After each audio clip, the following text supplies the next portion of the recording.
Good morning, animators. Tracy Strong here, friendly neighborhood animation generalist. And today we're going to talk about pushing our poses.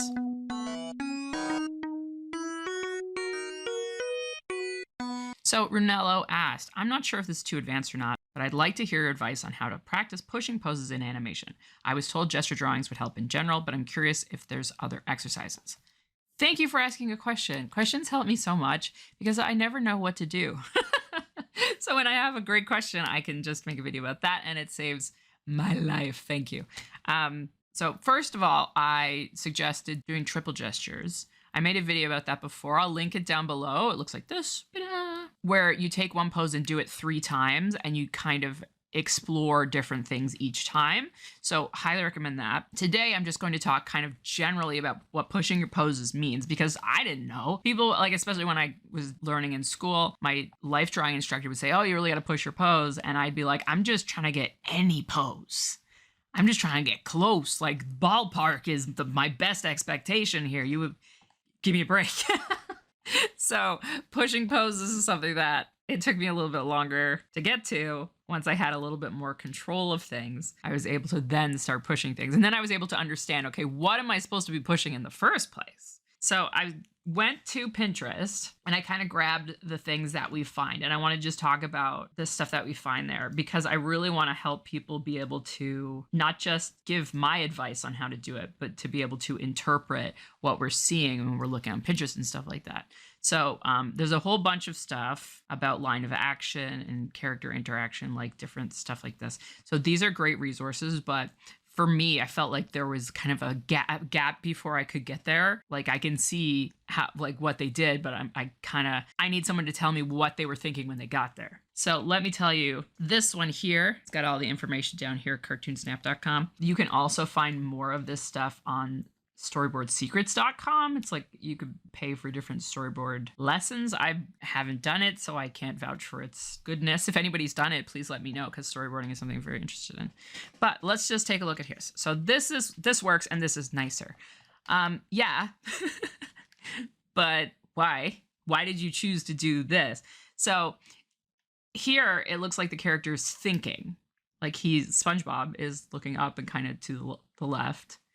But over here, it looks like he's actually looking in this direction and he's quizzical. This one's kind of like, I don't really know. This one's like, huh? So when this was being pushed, he was saying, okay, what am I trying to say here that's not getting shown? Why is it unclear? Because he's just kind of like confused and looking up and we don't know what he's doing. This one, the choices that were pushed is, okay, I need him to be looking at something and like wondering about it. So the eye direction is a little bit less ambiguous. It's actually just looking in this direction. He's twisted the character. That anytime you can add in a twist, it just adds a little bit of dynamicness to a pose. So if you have a character just standing like this, like that's cool. But if you have the character even just turned away from the camera a little bit like this and looking over their shoulder like that, that's more interesting. So adding the twist just adds interest. Anytime you could sneak that in there, it's good to put it in. So that's the reason for pushing it is. And all of this down here is the same. That was able to stay the same. Change the expression and turn a bit. This one is explaining the story. It's pushing what is happening and clarifying. This one here, if you want Pat to look up, make him really look up. So this is pushing the action. And again, clarifying what is happening. Like this one, you know he's looking up. This one, he's definitely looking up. It's just more expressive. It's just a bigger version of that. This one might actually be fine, especially if it's next to a character who's the main part of the scene. So if Patrick is the thing that you need to look at, like maybe SpongeBob is here and going like blah, blah, blah stuff. Right? And then you have to look at Patrick. Making a bigger movement will actually draw the eye to Patrick and help you with just changing where your viewer is looking. So a bigger pose just draws the eye. Okay. This is fine. This is stronger. Again, why? That was always missing in all my lessons. Like, why is this stronger? It's like, this is angry, but this is angrier. So like if he's just kind of hanging out here, his weight is very centered and he's yelling, like he does look angry. But here he's forcing the line of action. So like this guy's looking this way and it's got his fist up. But here he's looking up, his arm is going up. Everything is adding to the directionality of it, which is making the pose itself clearer, but he also feels more angry because he's like stepping towards what he's angry about. Someone who's yelling at you like, hey, I don't like that, and they're leaning back, they're nervous. Someone who's leaning forward and they're like, bah, I'm angry about that, they want to fight you. So if you're pulling back away from something, that's giving them distance and safety or protecting yourself. If you're leaning in, that is more of aggressive coming towards you. I'm going to fight you. So this is fight, this is flight. So that's why this is stronger, is because it's headed towards, it's like a little bit more aggressive in action. So running, he's running and he's on a mission. So there's an interesting thing about running where you have to choose what's leading. So here he's kind of full square, just running towards a thing. Nothing is really leading what's happening. Here, his head is leading. So his head is forward and his legs are behind. And so he's on a mission. He's like determined to get there. He's kind of like driving towards, he has like an interest in what's happening. But you could also have him run like this, where his feet are actually going faster than his head. It's like super off balance, but this is something they did a lot in old cartoons where the feet are leading. This is, he can't get away from it fast enough. Like his legs are going faster than his brain is going. So it gives a different story, like, than this one here. Like he said, it's on a mission, but why? It's because his head is going first. He's driven towards the thing. He's got intentionality. Whereas here, he's scared. His legs are going faster than his brain. He doesn't know what's happening. He's confused. And then here, he's just, like you said, he's just running. Nothing is really, like, there's no story behind the running. And like maybe if you're, you've got a background scene, they're walking out onto like the track and field area and there's people just practicing, then putting a less dynamic background character in there is actually advantageous because it's less interesting. So the main characters, the foreground characters, they have bigger, more interesting poses, and the background characters are running very generically. So having a boring pose is actually useful when you don't want something to be looked at. If you want it to be a background character, you can go with a simpler, less dynamic pose intentionally. So this is dumb, this is dumber. This one feels like the most obvious one. It's way more dynamic, but like maybe the character is not allowed to be running or like moving around in the scene. He actually has to just stand there like this. So how could we make a stationary dumb pose? Because this is adding like a run. So that's going to change the scene. Like we need the character to just stand there in one place. We can bring his head down here, maybe. I don't know what the rules are about keeping Patrick's body in a particular way, but we can, you know, maybe make the asymmetry down like this somehow, right? So he's going to, and we could even, sometimes, depending on the show, you can put a little butt back there, which adds dumbness. So it's just taking away the very balanced, centered, kind of simple pose and then pushing it into something that's more dynamic and off-center and interesting. But like I said, like maybe this is not allowed. You have to go a different way with it. But just taking a character like this and say, what's 10 different dumb poses I could put him in? You know, maybe he has his gut out. He just ate a big pile of food and he's got like the one eye and he had too much to drink, but he's having a good time. Yeah. You know, that's also super dumb. And we can make this, and you know, maybe his feet are this way. That's super dumb too. So how many different ways can you do a dumb pose? That's actually, like, I find the more dynamic stuff is a little bit easier to push, but like a simple sitting and turning and thinking pose, if you could have your character turn and think about something they love, think about something they're excited about, like they turn, it's a cake that they like cake, or they turn and it's the dog pooping on the mat. So one exercise is to just take this character and have him turn and look at something that makes him feel a certain way, have different feelings, sad, happy, excited, mad. And that's going to, like, if he turns and something's mad, like maybe he scrunches down and his arms are because they have a little bit more space there, it all comes up like this and scrunches together. Maybe even bends his legs like he's going to get up and go fight that person. That doesn't look very SpongeBob-y. Oh, I didn't even notice that one. Like, that's what I did there. This leg, oh, I like the way they did it better. It's like back here. Better pose. See? It's pushed even more. Yeah, I was like, oh, what's the last one? It's the same as I drew over here. So there. Fantastic. We also have a bunch of these. Push it. This is from Grizz and Norm on Tumblr. They have tons and tons of stuff. So like absolutely go and like Tumblr it up. I don't remember what the Tumblr stuff is. Like it. I like these ones because again, it's giving us similar things but slightly different. So this one, we're just doing the same action but harder.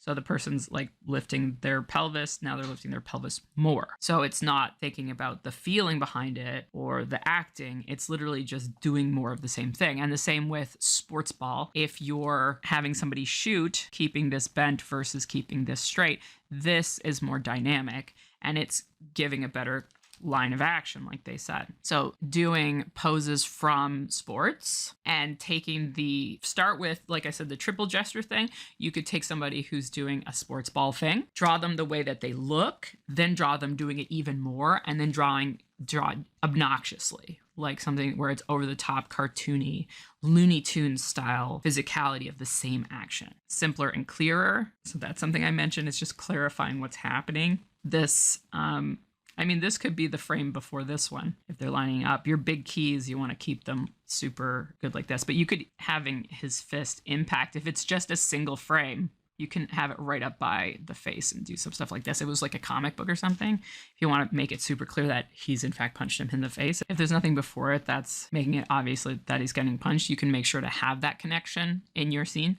Scared and more scared. So this is the type of thing, like we're thinking about the action, the feeling that's involved. How can we do it? Like how far down can we actually keep his head before it starts getting like too much? There's some really good sneaks out there. And trying to draw someone who's sneaking because they're scared versus somebody who's sneaking because they're up to something. That's a really good way to push your poses. What's the difference between someone who's scared and someone who is like sneaky, right? So someone who's really being sneaky might lead with their eyes, whereas someone who's scared might be like leading with their feet because they're trying to protect themselves. So maybe their sneak is actually leaning way, way, way back, and this person's leaning way forward like this. Play with just like what is in the front, with the head in the front, the chest in the front, the pelvis in the front. That's going to give you different feelings for different things. These, I love when there's two characters and this character now is looming over the other character. So he's giving a more intimidating presence. He's actually forcing his weight and his intimidation over and around the character. And then that's forcing this character to shrivel back and shrink. Really is telling the story of the connection between these two characters. Like this is saying that I'm scared of you. But let's say this dude is leaning over this kid and he's leaning back. He's coming at you.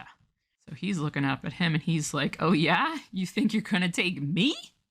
What, 'cause you're big? But I'm fast. I'll climb you like a tree.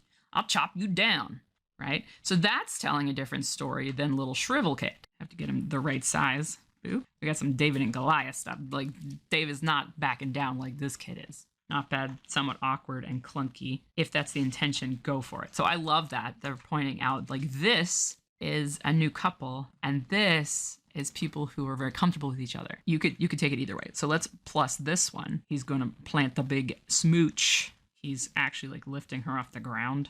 I don't know how clear that is with the other thing in the background. So they're right in. He's going that way. He is right on in there. And then this one, if it's really awkward, this dude is going to do that. Like, oh, I don't want to get, they're going to have like the straightest of arms. And maybe she's like, oh dear. So she's like pulling her head back. She's like, oh, I don't want to get, why did my mom make me dance with this boy? And he's just sweating. So you can push awkwardness or you could push romance for the exact same pose. And here we just have, a guy with his chest puffed out, a guy who's pushing his chest on people. So he's like, oh yeah, super big. Ugh, tough guy. You could even bulk up the old guns here. Right, so it's telling the big story. And then you always have when the person he's trying to impress walks past and it's over, then he blows out the air. All of this drops. And the bigger the first move is, the more impact the second move will have, because the contrast between this and that is big. And anytime you can get contrast in your poses, and that's another place where you can push poses, is the contrast between one pose and the next, that's going to give you a bigger impact. So if we say this is frame 1 and this is frame 5, if we have this character with the big wind up like this, and then he comes in that way, then moving the fist from here all the way over here is going to be bigger than this one. Contrast between poses is something that will explain how you're supposed to be pushing it, depending on what the movement is supposed to be. So if he's starting out the scene and he's supposed to go to this pose, then we want to push this one the opposite way. He's starting down like this, so we push him so that he's got his little dad bod. And then when he's got to impress somebody, lifting it all up there is going to have a bigger contrast. This would be more contrast than that. The thing we're looking for is the opposite of that one, so we want to have him really dragged down. That's it. Those are some of the things that you think about. So it can just be like the straight action like this, like just doing more of the physical action. It can be trying to convey more of the emotion of what's happening or the motivation of the character. So are they sneaking because they're up to something? Are they sneaking because they're being chased by somebody? That's going to give you different ideas of what you should be pushing. How can you use that push to tell a story with the other character? So if we pulled this guy back, that's telling us something different about these two characters' relationship. So he's looking down. He doesn't want to fight this child. This is very uncomfortable for him. So this character, we can push him either way. Maybe he does actually want to fight this guy. So now this guy's going that way and he's pushing the other character back. So he's, forcing the other character to like back off a little bit. That's telling a different story than this one. So that's what you're trying to push there, is the story between the two characters, their relationship to one another. And the same thing down here. They're like super into it. They're like being forced to do this against their will. Or you're looking at how the pose can then contrast to the following pose. So depending on where you're going, you start farther away from where you need to get to so you can have a bigger movement from one pose to the next. So hopefully that makes sense. So thank you for the question. Please ask me loads of questions. I love them so much. Thanks for sticking it out to the end. I appreciate that so much. It helps my engagement. Love it. Like, share, subscribe, all those things internet people ask you to do, and I will see you in the next video.